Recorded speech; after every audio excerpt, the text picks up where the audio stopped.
आज के वीडियो में आपके समक्ष मैं लेके आई हूँ एलिजाबेथ गैस्गल की लिखी एक बेहतरीन कहानी द पुअर क्लेयर। एलिजाबेथ गैस्गल की मैंने एक और कहानी अपलोड की है, द ओल्ड नर्सेस स्टोरी।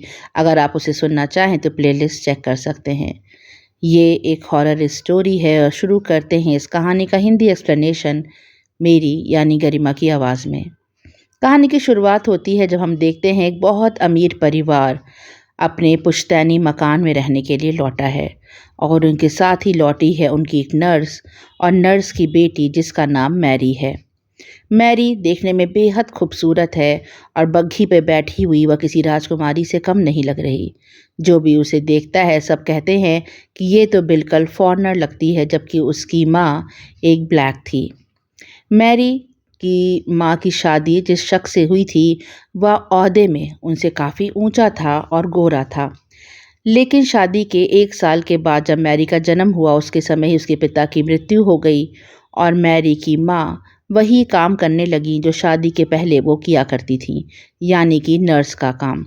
पुराने मालिक मालकिन ने उसे वापस बुला लिया और मैरी की माँ मैरी को लेकर उनके पास उनकी खिदमत में फिर से शामिल हो गई। उनकी मालकिन और मालिक का एक बेटा भी था, प्यारा सा छोटा सा। उसकी भी देखभाल मैरी की माँ करती थी, लेकिन मैरी को ये बिल्कुल भी नागवार गुजरता था कि वो इस तरह का काम करे, साफ सफाई का, क्योंकि उसके अंदर तो उसके पिता का खून बह रहा था जो कि रॉयल क्लास से बिलोंग करते थे। इसीलिए वो ये तय करती है कि वह कुछ वर्षों के लिए अपनी बुआ अपनी आंट के पास रहेगी, उनके पास रह के पढ़ेगी लिखेगी और फिर अपनी माँ के पास लौट आएगी। हालांकि मैरी की माँ इसके विरुद्ध थी, लेकिन बच्चे का जब उन्होंने मन देखा तब फिर वो इस चीज़ के लिए तैयार हो गई। इसके लिए उन्होंने अपने दिल पर बहुत भारी पत्थर रखा, लेकिन मैरी के सामने उन्होंने कभी भी ये शो नहीं किया कि वो अंदर से कितनी ज़्यादा दुखी हैं। बहुत भारी मन से मैरी को उन्होंने विदा किया। मैरी के सामने भी तो उन्होंने एक आंसू भी नहीं टपकाया, लेकिन अपने छोटे से कॉटेज में जाके वो बहुत ज़ार रोईं। मैरी भी भारी मन से अपनी माँ से विदा लेके चली गई। चिट्ठियों का सिलसिला चलता रहा। मैरी वहाँ से चिट्ठी लिखती जो मैरी की माँ को उसके मालिक पढ़ के सुनाते और मैरी की माँ जो भी कहती उसके मालिक लिखकर मैरी को पोस्ट कर दिया करते।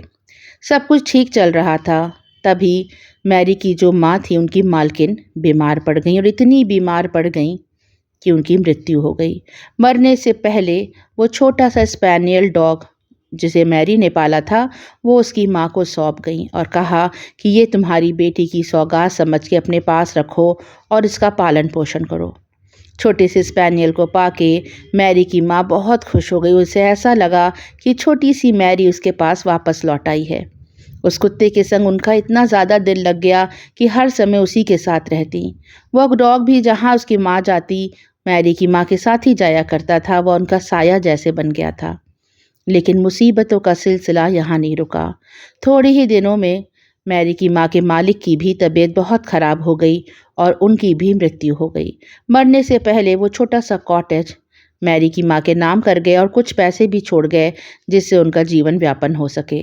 और उनका बेटा अपने रिश्तेदारों के घर चला गया, वो उनके गार्जियन बन गए और ये पूरी हवेली खाली हो गई। सिर्फ बाहर कॉटेज में मैरी की माँ रहा करती। लेकिन अब एक और नई मुसीबत सामने आई।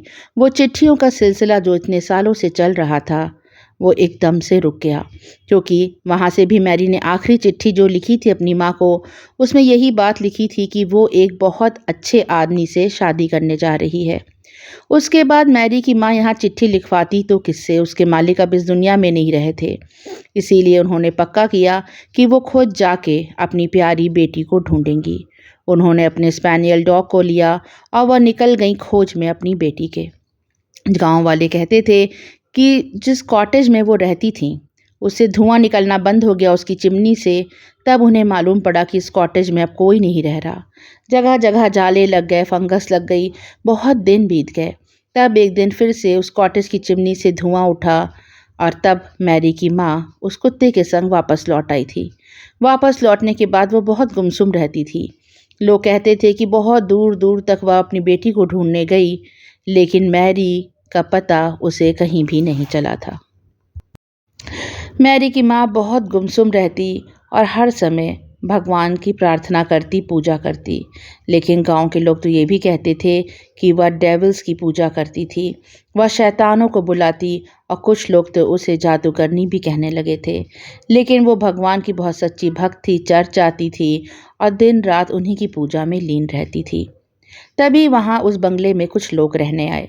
ये लोग वही थे जो गार्जियन थे उस छोटे बच्चे के, जो मैरी की माँ के मालिक का था। वो लोग यहाँ पर शिकार खेलने आए थे। 2 दिन तक तो सब कुछ ठीक ठाक रहा। फिर उसमें से एक शख्स था, उसने अचानक एक दिन गोली चला दी और वो गोली जाके उस स्पैनियल डॉग को लग गई। उसने ये जानबूझ के किया, गुस्से में किया या फिर खेल में किया, ये तो साबित नहीं हो पाया, लेकिन मैरी के माँ के बाहों में ही उस कुत्ते ने अपना दम तोड़ दिया। मैरी की माँ बहुत गुस्सा हो गई उस दिन, क्योंकि उसका जीने का जो सहारा था वो उस आदमी ने से छीन लिया था। और वह आदमी खड़े होकर वहीं हंस रहा था, और उसने एक सोने का सिक्का निकाल के मैरी की माँ की तरफ फेंक दिया और कहा कि लो, इससे एक नया कुत्ता खरीद लेना। मैरी की माँ के गुस्से का कोई ठिकाना नहीं रहा। उसने उसी कुत्ते का खून अपने हाथ में लिया और उस शख्स पे छिड़कते हुए उसे बहुत बद्दुआएं दी, बहुत श्राप दिए। उन्होंने सारे भगवानों को, मिस मैरी को और जीसस को, सबको याद किया, सबका आवाहन किया और बोला कि जिस तरह से मैं इस शख्स से, इस प्राणी से प्यार करती थी, इस कुत्ते से प्यार करती थी, और जैसे मैं तड़प रही हूँ इस समय इसकी मौत से, ऐसे ही ये शख्स भी तड़पे। जिस इंसान से सबसे ज़्यादा ये प्यार करे वह इंसान इसके लिए एक ऐसा मांस का लुथड़ा हो जाए, एक ऐसी चीज़ बन जाए जिसको देख के ये न जी पाए न मर पाए। वो शख्स इसके लिए एक नासूर बन जाए। इस तरह से वो बहुत देर तक बद्दुआएं देती रहीं, और उसके बाद वो आदमी बोला कि चुपचाप से ये सोने का सिक्का रख लो, अपने लिए नया कुत्ता खरीद लो, और अपनी फालतू की जो बद्दुआएं हैं ये अपने पास रख लो। मुझे इन बद्दुआओं का कोई असर नहीं होगा और ना ही कोई फ़र्क पड़ेगा। लेकिन फ़र्क और असर तो उस आदमी पे पड़ चुका था। वह चिंता में थोड़ा बहुत तो डूब गया था, क्योंकि जिस तरह से रोते बिलखते हुए मैरी की माँ उसे बद्दुआएं दे रही थी। कहानी का पहला भाग यहीं ख़त्म हुआ। पहला भाग तो ख़त्म हो गया, लेकिन अभी हम लोग को ये मालूम नहीं पड़ा था कि वो शख्स कौन था जिसे मैरी की माँ ने बद्दुआ दी थी। दरअसल वो मैरी का पति था। वही वो जेंटलमैन था जिससे मैरी ने शादी कर ली थी, और वह जेंटलमैन भी नहीं जानता था कि ये औरत जो है वो उसकी पत्नी की माँ है। और जितनी बद्दुआएं उसने दी, वो एक तरह से वो अपने सन इन लॉ को ही बद्दुआएं दे रही थी, और वो बद्दुआएं उसकी बेटी और उसके आने वाले परिवार तक चली गईं, और पूरा कर्स्ड हो गई ये फैमिली। यहीं से शुरू हुई इस कहानी में हॉरर जो टच था, वो कहानी में आया कि किस तरह से एक बद्दुआ ने एक परिवार, एक हंसते खेलते परिवार को बर्बाद कर दिया। कहानी का दूसरा भाग शुरू होता है और हम देखते हैं कि यंग लॉयर है जिसे उसके अंकल ने एक काम दिया है। वो अभी लॉयर की प्रैक्टिस कर रहा है, सीख रहा है अपने अंकल के अंदर में। उसके अंकल उससे कहते हैं, यंग लॉयर से, कि तुम्हें एक लड़की के बारे में पता लगाना है। उसके पिता उसके लिए बहुत सारी संपत्ति, पैसा छोड़ गए हैं, लेकिन वो लड़की कहाँ है इतने सालों से किसी को भी नहीं पता। दरअसल ये लड़की और कोई नहीं, वही मैरी थी जिसके पिता की मृत्यु हो गई थी उसके जन्म के बाद। इन लोगों को नहीं मालूम था कि उसके पिता उसके लिए बहुत सारा धन और प्रॉपर्टी छोड़ गए हैं। अब वो यंग जेंटलमैन जो यंग लॉयर था, वो निकल जाता है खोज में उस लड़की की जिसकी ये सारी प्रॉपर्टी है, और खोजते खोजते वो उस गांव में पहुंच जाता है, उस कॉटेज में पहुंच जाता है जहां पर मैरी की बूढ़ी माँ रहती थी। वह जाके मैरी के बारे में पूछता है उनसे, तो वो बहुत खुश हो जाती हैं, आश्चर्य में पड़ जाती हैं। उन्हें लगता है कि नौजवान जो आया है और उनकी प्यारी बेटी की कोई खबर लेकर आया है। लेकिन फिर वो दुख के सागर में डूब जाती जब उन्हें मालूम पड़ता है कि ये तो खुद उनकी बेटी को खोजते हुए यहाँ आया है। फिर वो लॉयर पूछता है मैरी की माँ से कि क्या मैरी की कोई संतान भी थी। मैरी की माँ के आंखों में आंसू आ जाते हैं। वो सोचती हैं कि इस बारे में तो उन्होंने कभी सोचा ही नहीं कि उनकी प्यारी मैरी अब काफ़ी बड़ी हो गई होगी और शायद उसकी कोई संतान भी होगी। वो बिल्कुल चुप रहती हैं। वो कहती हैं कि इस बारे में तो उन्होंने कभी नहीं सोचा, और चुपचाप से अपना काम करने लगती हैं। ये लॉयर अपनी तलाश जारी रखता है और वापस अपने अंकल के पास लौटता है, लेकिन रास्ते में इसकी तबीयत बहुत ख़राब होती है और वो अपने अंकल के एक फ्रेंड के घर पे रुक जाता है। ये बहुत बड़ा महलनुमा घर था, लेकिन उस घर में सिर्फ एक प्यारी सी लड़की रहती थी, बहुत खूबसूरत लड़की जिसका नाम क्लेयर है। वही क्लेयर जो प्रोटैगनिस्ट है इस कहानी की, लेकिन उसे पुअर क्लेयर क्यों कहा गया है ये हम कहानी में आगे जानेंगे। लॉयर को पहली नज़र में ही क्लेयर से प्यार हो जाता है। क्लेयर बहुत गुमसुम सी पूरे महल में घूमती रहती, और जब उसकी नौकरानी जो थी क्लेयर की वो देखती है कि इस लॉयर को बहुत प्यार हो गया है क्लेयर से, तब वो अचानक से लॉयर से कहती है कि यहीं पर रुक जाओ, आगे मत बढ़ो। लॉयर चौंक जाता है। वह कहती है कि क्लेयर किसी के लिए भी नहीं बनी, वो किसी के प्यार के लिए नहीं बनी, किसी के अपनेपन के लिए नहीं बनी, वो किसी की वाइफ नहीं बन सकती है। तो लॉयर पूछता है ऐसा क्यों है? कहीं मैं तुमसे ये बात नहीं बता सकती, लेकिन तुम बस ये समझ जाओ कि अगर अपनी तुम खैरियत चाहते हो तो क्लेयर से दूर रहो। क्लेयर बाहर खड़ी ये सारी बातें सुन रही थी, और लॉयर बहुत ज़्यादा दुखी हो रहा था ये सब सुनकर कि उतनी खूबसूरत क्लेयर आखिर क्यों वो कह रही है कि ये किसी के प्रेम के लिए नहीं बनी, किसी की शादी नहीं हो सकती इससे। तभी क्लेयर वहाँ आती है और अपनी भूरी भूरी आंखों से लॉयर को देखने लगती है, और अब एक ऐसी कहानी बताती है, ऐसी दिल दहलाने वाली कहानी बताती है जिसको सुन के उस लॉयर के होश उड़ जाते हैं। वह बताती है कि जब वो छोटी थी, तब 1 साल की थी, तभी उसकी माँ की मृत्यु हो गई थी। क्लेयर की माँ और कोई नहीं बल्कि मैरी थी, जिसकी तलाश में ये लॉयर निकला था। दरअसल इस लॉयर को तो क्लेयर की ही तलाश थी, क्योंकि वो सारी प्रॉपर्टी अब क्लेयर को ही मिलती, क्योंकि उसकी माँ की तो मृत्यु हो चुकी थी। क्लेयर बताती है कि उसके पिता उसे बेइंतहा मोहब्बत करते थे, बहुत ज़्यादा प्यार करते थे। अब यहाँ पे वो कर्ज काम करेगा जो क्लेयर की नानी ने एक तरह से क्लेयर के पिता को दिया था, कि जिस शख्स से तुम बहुत ज़्यादा प्यार करोगे, उसे अपनी आंखों के सामने तड़पता देखोगे, वह इंसान नहीं रह जाएगा, वह हैवान बन जाएगा, और तुम तड़पोगे इसके लिए, लेकिन उसे पा नहीं पाओगे। क्लेयर बताती है कि उसके पिता उससे बहुत प्यार करते थे, और जब एक बार वो इंग्लैंड से होकर आए तो क्लेयर को उन्होंने गोद में लिया और बोला, क्लेयर मैं तुमसे बेइंतहा मोहब्बत करता हूँ। लेकिन तभी ना जाने उन्हें क्लेयर के पीछे क्या दिखा। वह घूर के क्लेयर के पीछे देखने लगे और तुरंत क्लेयर को गोद से उतार दिया और बोले, मैं तो अपने घोड़े, अपने कुत्ते, अपने सब जानवरों से बहुत प्यार करता हूँ, तुम वो नहीं जिससे मैं सबसे ज़्यादा प्यार करता हूँ। तो क्लेयर बिल्कुल परेशान हो गई कि पिता उसके इस तरह की बातें क्यों कर रहे हैं। फिर क्लेयर बताती है कि इसी तरह से जब भी क्लेयर उनके पास आती, उसके पिता कोशिश करते उसको प्यार करने के लिए, तभी क्लेयर के पीछे ना जाने उन्हें क्या दिखाई दे जाता, और बिल्कुल पागलों की तरह चीखने लगते और कहते, वह श्राप मुझे लग ही गया। समझ नहीं पा रही थी क्लेयर कि आखिर उसके साथ ही सब क्या होता है।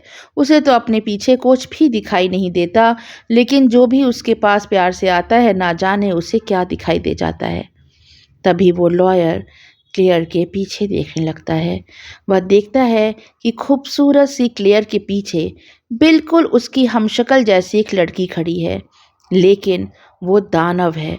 उसकी आंखें बिल्कुल लाल रंग की हैं और उसके चेहरे पे एक अजीब सी कुटिल मुस्कान है, जैसे एक शैतान के चेहरे पे होती है। वह साए की तरह क्लेयर के पीछे पीछे चलती है, और जो भी क्लेयर को प्यार करता है, उसकी केयर करता है, उसे क्लेयर के साथ साथ उसका वह शैतानी रूप भी दिखता है, जिससे वह क्लेयर से दूर हो जाता है। और क्लेयर अभी तक ज़िंदगी में श्राप से ग्रसित थी। लॉयर इससे बेइंतहा मोहब्बत करता था, इसीलिए वो ये पक्का करता है कि वो इस श्राप से उसको मुक्त कराएगा। जब ये गांव गया था लॉयर, तब गांव के लोगों ने उसे उस श्राप की बात बताई थी, किस तरह से कॉटेज में रहने वाली मैरी की माँ ने एक शख्स को श्राप दिया था जब उसका कुत्ता इस दुनिया में नहीं रहा था।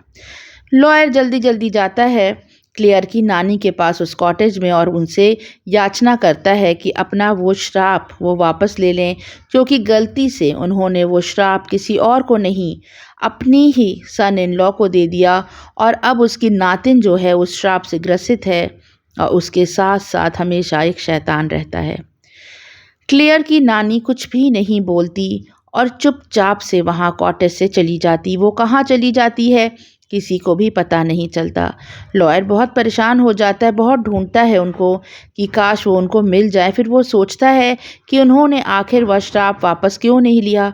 क्या उन्हें अपनी बेटी मैरी से प्यार नहीं था, या फिर वो क्लेयर से प्यार नहीं करती थी। तभी मालूम पड़ता है हमें कहानी में कि जिस जगह मैरी की माँ रहती थी उस शहर में एक बहुत बड़ा युद्ध छिड़ जाता है। मैरी की माँ एक नन बन गई थी और वो नन के रूप में जितने भी वहाँ पे घायल सैनिक थे और जो लोग घायल हुए थे उनकी दिन रात सेवा करती।